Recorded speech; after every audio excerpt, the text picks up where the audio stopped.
got to experience all of the home Champions League games, and they were just something else. So loud and so exciting. Yeah, I think the whole football world looked at those games, especially the PSG one. There were lots of clips going around, thinking, "Wow, what a special club that looked." As a Liverpool fan, and obviously I'm from Portsmouth, but I found in Liverpool. But looking at that games, you almost felt jealous of those Newcastle fans. Welcome to another episode of the Welcome Football Podcast. I'm delighted to be joined by Steve Beharall. Steve, thank you for joining us. You're the CEO at Newcastle United Foundation, and yeah, welcome to the podcast. Thank you. Thanks for inviting us. So we start with some quick-fire questions, and then we get onto a little bit more questions of some depth. So first of all, who's your boyhood club? And I think I know the answer to this one. Come on, James. There's only one club north of the River Tyne, and it's impossible to support anybody else, even if you wanted to. Even if you don't like football, people support my team. So obviously it is Newcastle United. Although I haven't said that, I never grew up in a football home. Mum and dad were really football, but obviously Newcastle United. And actually, I supported them the most when I went to university in 94 and 97, and then I just kind of, when you leave a place, it's the only time I've never lived or worked in Newcastle, and I was just the most passionate fan in the world then. But Newcastle United. Well, that must be pretty cool to now, working at your club, right? Must be a dream come true. It is. There's an interesting story about how I nearly didn't end up here, but yeah, it is really privileged to work at the foundation with the club, and dead excited about being here and all the plans we have for the future. Yeah, so, okay, next question. First game that you remember going to, first football match? Can't remember, but I remember being in, because we weren't a football family, I remember my uncle taking us to a game in the late 80s and being in the Gallagher end. So as you watch it on TV, the stand to the right behind the goal. Yeah. And my profound memory was it was dead busy, and there was an outside toilet. So I'm showing sort of my age now. So I can't actually remember what it was.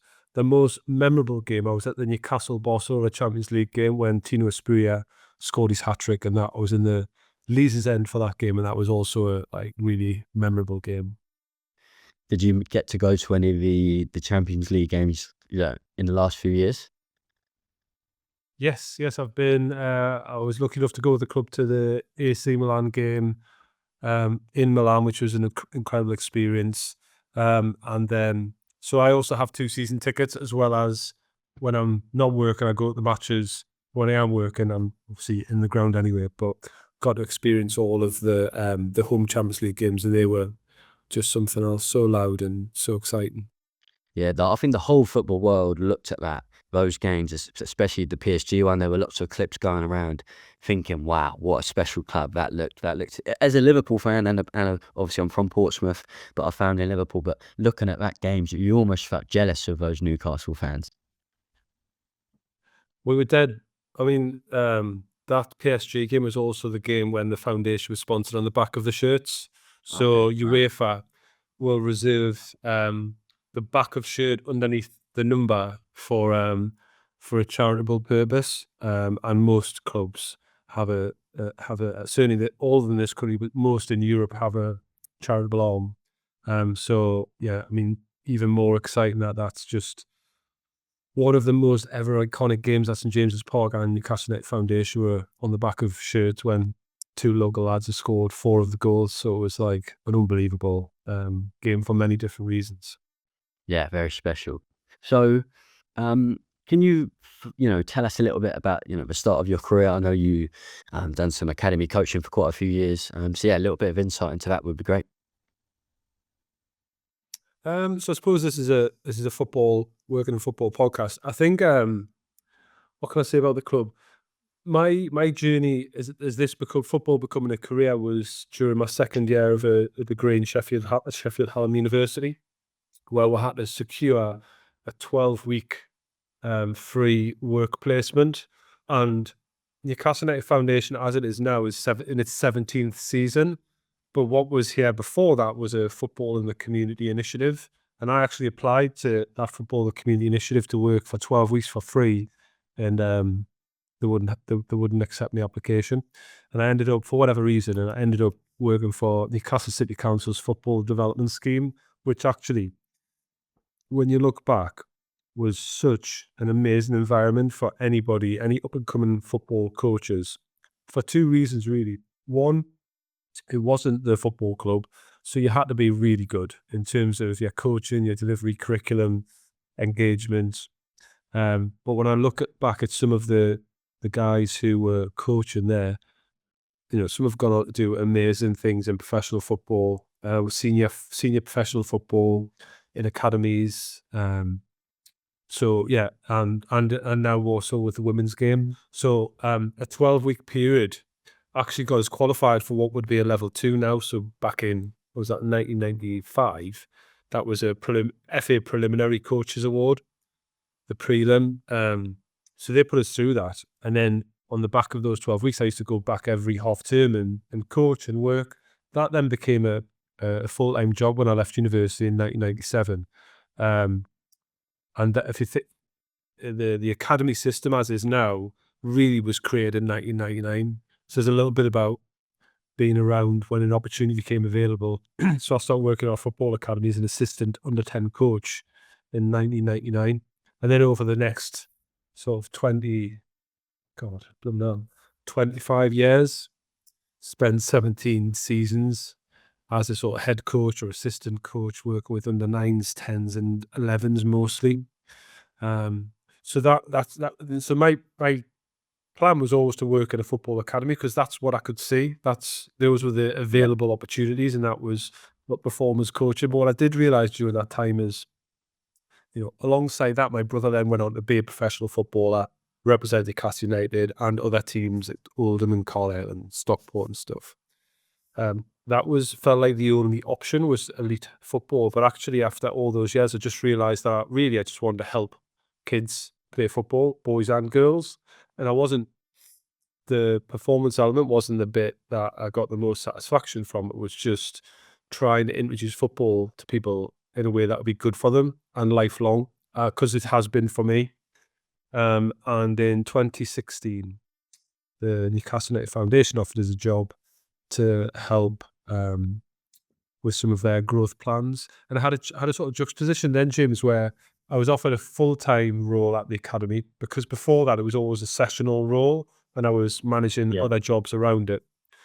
Or I could come to the foundation and help with some of their really quite ambitious plans, which was around physical activity, football, education and jobs and careers.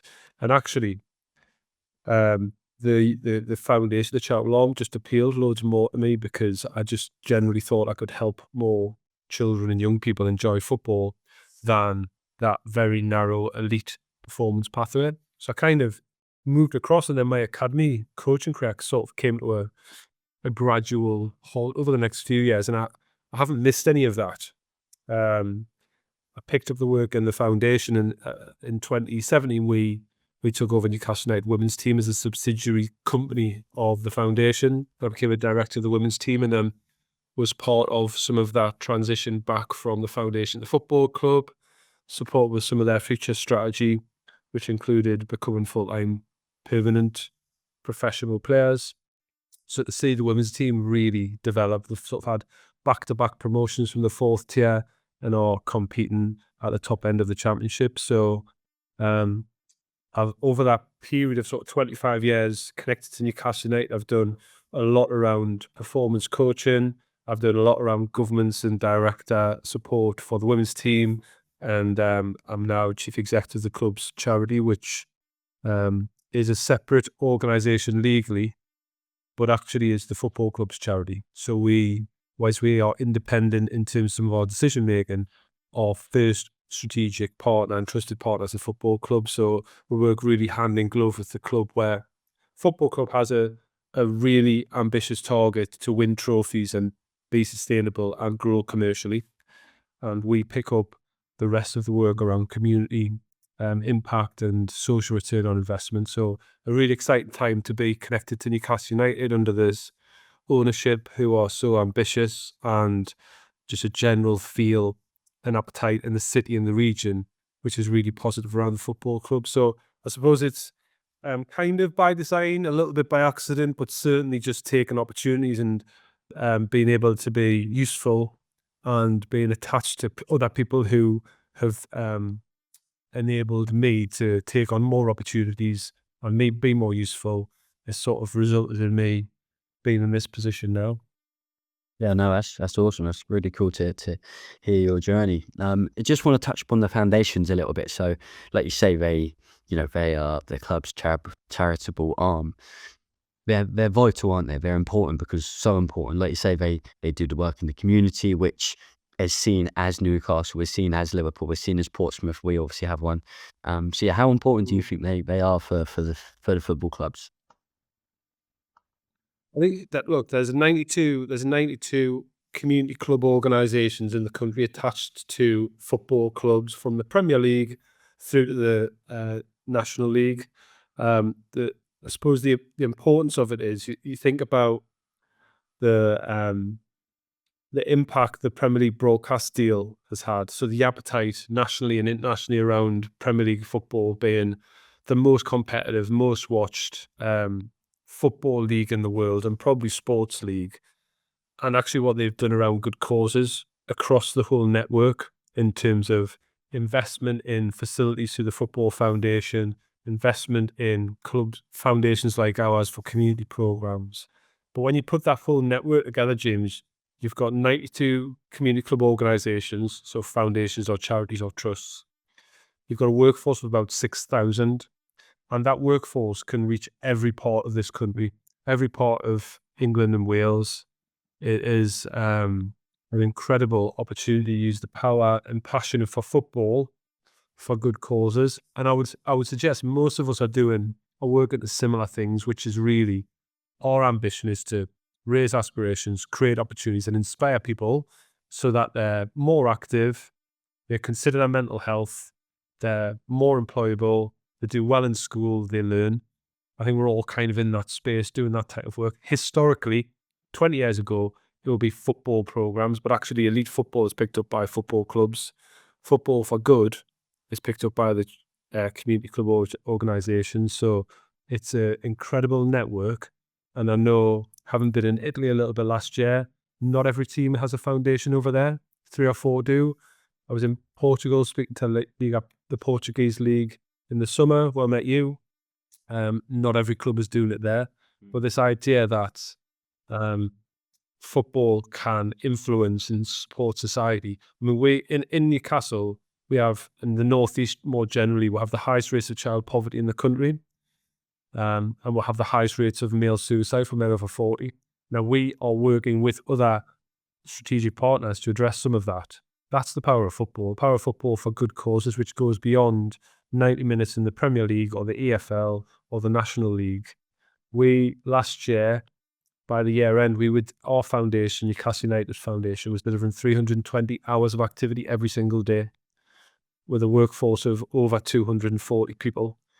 So if you think about good causes and the power of football to help people live better lives, it's, lots of organisations are looking at that network. I know the National Health Service have looked at that in terms of their assumptions from one of their former execs around the health service maybe being more of a sickness service than a health service, and perhaps being seen as part of the state, and that men over 40 are more likely to speak to their football club around their mental health and their GP. So what if you mobilised the football network for good causes? So it seems really exciting. They can't underestimate a lot of the seed funding for this actually comes from the Premier League broadcast deal. Yeah, I think a few things which are really interesting there. I think the power of football, and when I was at university, we done a lot on this, using sport as almost like a vehicle for social change, right? So I think that is massive. That's what these foundations are doing. They're using sport to improve societies, which maybe the normal everyday fan doesn't see this, and I think it's important for people to hear more about the foundations. But yeah, that social change thing, like you touched upon, I think that's really important. When we were in Portugal, I was talking about this in a sort of panel discussion. Most of certainly the Premier League charitable club organisations, community club organisations, sorry, have a social return investment model now. So EY, Ernest Joe do ours. They work out the economic impact of the football club every few years, and they also work out the social return on investment of our activities. The last time they did this, which was 2 seasons ago, at the back end of the 21-22 season, we had raised about £4 million for good causes that year, but our return on investment was close to £32 million for the region. So for every pound we raise, the social return on investment has a value of 7, and that's largely based on our currently deliver about over 1 million hours of physical activity every year. What that means for people, our commitment to education, our commitment to jobs, our commitment to social action, all of that has a saving on the purse. So, and the national benchmark is about £3.88. So if you think about us, the third sector generally, but football club foundations, it's a pretty strong return on investment because we're across the piece. Youngest participant is about 5, oldest is about 95, and we've got a portfolio of 40 different interventions from football to community to schools to employability. We're providing quite a lot of bespoke services, particularly what would have been like 10 years ago around youth services. So yeah, I think we are using football for good causes where it's our gift to give. You know, our charity isn't the one that will work with the most vulnerable people in our community. We'll work with the charities who do that. Similarly, not working with people who are close to positive outcomes around education and physical activity, but we will work with other charities who do that. So there's definitely a attraction and a reach that football has, and the foundations and community club organisations are doing a really good job of turning that into positive outcomes. And I suppose as CEO, your job is to manage well, it's not called a business, is it? The foundation, would you say manage the business or manage the foundation? Yeah, we're a business. We're a charitable business. We're a Yeah. charitable organisation. So, you know, when we operate that way, you know, all of our information is transparent, available on Companies House, and, you know, we have year ends and audits and everything else. So we operate as a business because we have to ensure that we're not a going concern, that we can operate and meet our objectives. But yeah, I think the I see our role as part of the Newcastle United family, but we're almost a portfolio brand, which is doing very different things than the club. The club will pick up, and it's a commercial entity. It will pick up elite football and commercial growth, but actually through its portfolio charity, we pick up a lot of other outcomes. So, yeah, we are. And then in terms of just for context, we are independently chaired, but we have 4 seats on our board, which are club Newcastle United execs from CEO through the head of finance and director of sort of people and talent. So that synergy is incredibly strong. But also the football club believes in this type of work. You know, Yeah. it's their gift that we continue to operate under the club's IP, which is Newcastle United. So what is one thing about being a CEO that maybe fans or, normal people, anyone wouldn't understand or wouldn't see on a day-to-day basis?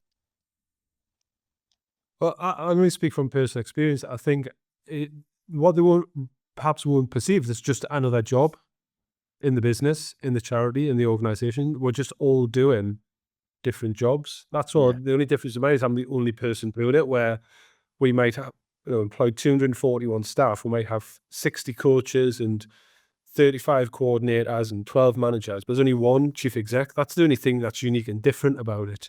And I suppose it'll come down to approach, but my approach is that actually, rather than everyone pushing every decision up to me, I'm trying to push them all down to whoever is front and center in a classroom or a football pitch or a community hall. That person actually in our organization is the most important, because I want that person to enjoy their work, to be fully motivated to do it well, and to see where that job makes a difference. What we need to do is fully resource that person with all the skills, training, and advice and guidance so they can do an amazing job. And then actually, the customer is the number 2 most important person. They get amazing lessons, sessions, and interventions. So my view of it, having done it for a number of years now, is that it is just another job. I hold a lot of accountability and responsibility, but Mm. actually, and that's fine. But actually, that gets shared across my senior management team. So yeah, it's just another job in the business as far as I'm concerned, James. No, that's spot on. Really, interesting insight. So, in terms of moving on to careers now, can you sort of remember the best piece of advice that you've received or heard along your career? Oh, I'm not sure. I'm not sure if I've got anything that I can anecdotally pull out. I think I've always just had. So I've worked since I was 11 years old. Back in the day when paper boys were around. So I've worked. Actually, the time I didn't work was when I was at university, but then I worked when I came home. I just think being useful is important, and um, people, I suppose, people who might be watching this are thinking about a career in football. Yeah. I think my advice would have been that would have helped me would have been just to attach yourself to the right people at the start, because it's not about the wage or the salary or the outcome. It's about the references in the network and what you can learn. Because the job of in football, I don't like the product of football isn't complicated. Some of the metrics around it, around the business of football are, but actually it's a relationship business, it's a connectivity business. So, I just think being super useful, having a great attitude, and kind of doing what you say you'll do. If you're going to be somewhere and do something, then be there and do it. Um, and I think there's there's almost a sense of entitlement across Oh, our industry, particularly people who are coming into it early than anything else. I think at the beginning of your career, I think I was super useful and had a pretty good attitude, and could apply myself occasionally. Um, I do think that people can tend to overcomplicate football generally, and it's a pretty simple um, product around connectivity and relationships. So I think just being useful and having a great attitude can get you um, a decent way. And I know I feel particularly the young people coming out of university or into this industry, like it does take, particularly I talk specifically about Newcastle, it takes a long time to build up a good reputation. You can't jump the queue. You can't be in too much of a hurry. Everyone wants to make progress super quickly. Everyone wants to be working in an academy. Like, you just gotta you've got to work out where you're going to get the skills you need to do the job well. And I think that's where foundations are a great starting point, because we are across the piece yeah. of football generally. When we were in Portugal, we were talking about this. I think unless you Mm. realize the work of a foundation, you'll just assume that your route into football is performance analysis, strength and conditioning, or coaching. Well, that is, but that's elite football. That's not football necessarily for good causes. And if you look at that network of foundations, um, that's football for good causes, which is the same but different. But I think what we're trying to do here, what I think you can get working in the charitable sector through football is, look, if you enjoy your work and you're motivated to do well, you've got a chance. But if you can see that there's real impact, there's real value in there. And this isn't all about like remuneration and benefits. People want worthwhile work. And I think you get that and the synergy of football, that halo effect of football club, by working with a foundation. So I'm hoping that people watching this might have a different view of actually how to navigate a career in the game that I love. So yeah, not necessarily. I mean, advice would be, look, be useful, have a good attitude, and think about who you're attaching yourself to early. Yeah, no, really, really important. And I've jotted a few things down. Like you say, being attached to the right people, I think that's really important. And for me, that can, come from networking. You said at the start about opportunity and, you know, um, I think putting yourself in the hat's really important, as well as also I've just jotted down here being useful. I think those three things are really good advice for people. The opportunity thing as well. Some people may not take opportunity. Some people um, may wait for the perfect opportunity. I hear that a lot, but yeah, would you have any sort of advice on, let's say, taking opportunities? I, I think I mean, I don't recruit for those roles now. We've got lots of people, fabulous people here who know the type of person that we want to work with, and like people we really want to work with are experienced, are qualified by experience. You know, the qual isn't just necessarily Yeah. the qual, but my I see I used to see lots of iterations of people who've done a qual. So if you do a degree at Northumbria or Newcastle University here in the city, and you haven't engaged with us or Newcastle Eagles Basketball Foundation or Newcastle Falcons Rugby Foundation, like you failed. You've got a qual, but you've absolutely failed because you've got such a rich tapestry of opportunity to get experience. And the people who've who've come through that degree program or further education program with us and are really employable have spent that 2 or 3 years getting under the skin of what our work is. And some of that, like, you know, initially it would be a favor to them because they need the experience, but actually you need to find people who are good, and then you're not doing us a favor by doing the work because we need good people to do the work. So it kind of works hand in glove. I just don't think you can come into that expecting to have your career. You come into that expecting to get really valuable experience. So, Newcastle is such a hotbed and passionate place for sport generally, and football tends to have an unhealthy relationship, actually monopolizes everything. But they've got an amazing, most successful basketball club in the country. We've got a brilliant rugby foundation. Like, people have got that degree. Like, if you qualify with that degree, I don't care what level it is. If you've done nothing in that period of time, like, you're just not employable, not in our organization. So, I think find the opportunities and be inquisitive and just try and help. And the other bit is, like, I'm nearly 50 now. I think the engagement piece is a young person's game. It's not exclusively, but like, I haven't got the same motivation now to go and spend 25 hours outside in the cold every week and enjoy it. Yeah. I think it requires, so you've got like you've got that motivation of youth at the beginning of your career to really go out there and put the hard yards in, but it just takes a long time to build up a good reputation, and that network and references will pay a dividend in time. So I think, there is a route into professional football clubs.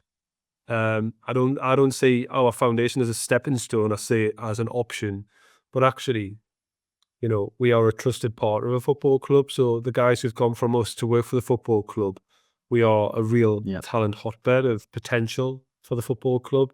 So historically, people might have come to us to get the club. I don't think that exists anymore, but that link exists, and the football club's foundation is a great place to sort of cut your teeth, I think. Yeah. I think like you said about experience, so important. And I'm just glad. I think it would be really good for people to hear that. Normally it's just me on our social media, get experience. But for a CEO of the Newcastle's foundation to say, you need that experience, and you're not going to employ. That's why I just try and get across to people. Clubs will not employ you, or organizations will not employ you if you leave uni, like you say, with maybe a first. All right, you've got a first in sports and exercise science, or a first in sport management, business management. If you've not got that experience, why on earth would a club take you on? Especially when they have I don't know how many applicants you get, but I'm sure it's, if I look at some of the other roles, 50, 60, 70, 80, 90, 100 applicants. So why would they take a risk on you with no experience?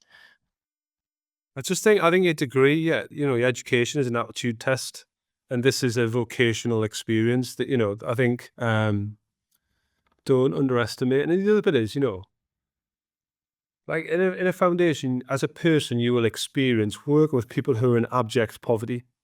People who are making decisions around, do they feed the kids or do they put the heating on? Like that world exists, right?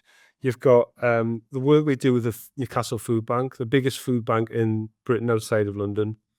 You've got the work we're doing with young people whose experience of life, traditional schools didn't work for them, and home life is horrific. Like, where else do you get those personal development experience and get some context in life, and add some real value and colour to your experiences as a young adult? And in a foundation, this isn't like they're all experiences that make you a fuller person and more employable anywhere that you've took the time to understand walk in someone else's shoes. We've got a portfolio of 40 different programs We had our awards dinner on Tuesday, and some of the guys who won some of our awards, this is all on our YouTube channel. We've got Ollie, who's been a power chair his entire life, but is on a pathway to England pathway for power chair football. Got Alicia, whose parents died when she was under 4. You've got Ethan, whose dad died in the summer. Like, there are and these young people are making a real success of their lives. Imagine having some exposure to some amazing and brilliant people who, regardless of their circumstances, are achieving and being successful. Like, having some empathy and understanding of how the world really is just makes people better people. So, like, I don't think anything bad comes from that, So last sort of message for, those students who want to work in football, there are people watching who are now thinking, you know what, yeah, I think that would be a great route into the foundation. But, any last message to those people? well, no messages, but I suppose this is more around just broaden your perspective on what football is and what it can do. Like, obviously, elite football is amazing, and it comes with risks and it comes with great opportunities. But football is a vehicle for some amazing positive outcomes, and I just hope and I think that some people will see the value in being associated with football for good causes. I certainly did. I had that position in 2016. Is it elite football full time, or is it this? And I was fortunate enough that I had a context because I'd been in elite football for a number of years, that I could take a more of an objective view. People won't, if you just think about football as okay, you won't have that objective view. So, I would find your local community club organisation and work out how you can be useful to them. I think on a basis that's good for them and good for you, because the things you can learn, the experiences you'll have, can't be picked up in an academic course. And actually, that's the job. That's a job you would end up doing. So just, consider the network. It's not going anywhere. The Premier League is one of the country's biggest and best exports, and the appetite for football has never been greater. So there's a career in football, and there's a whole ecosystem of jobs that exists within it. At our organisation, we have coaches, teachers, project officers, finance, marketing, comms, HR, equality, compliance, facilities. It's an ecosystem of jobs within a charitable organisation. So I would encourage people to reach out to their club and their community club organisation, whether it's a foundation or a trust. Just work out what they're doing and see if you can help. Brilliant. So my final question to you, and probably my favorite question of the podcast, is: if your career was a film, what would the title be, and who would play you? Title would be Anybody Can Do It.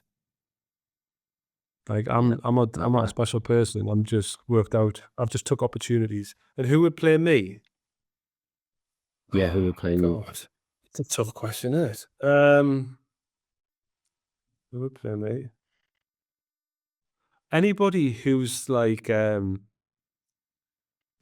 average guy, whoever the average guy is, like that guy. I think I'm that guy. I don't think I've got any special talents. I've just stuck around for a long time. And like, anyway, if you stick around long enough, you normally get promoted. So that's the other thing. But I really care about Newcastle and the region.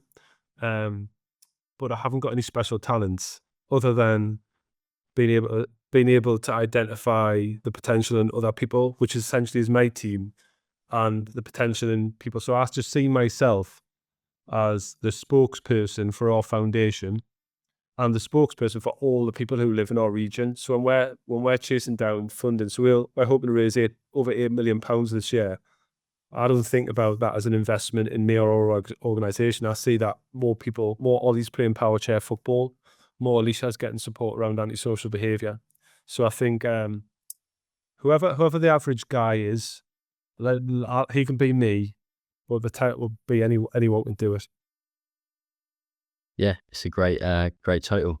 Awesome. So thank you so much for coming on the podcast. Really appreciate it, mate. You're welcome. So thank you for watching. Like, subscribe, comment, all of that stuff. Check out the work of Newcastle Foundation on YouTube, on LinkedIn, Twitter, all those platforms. I imagine they're on. And see you next time. Cheers.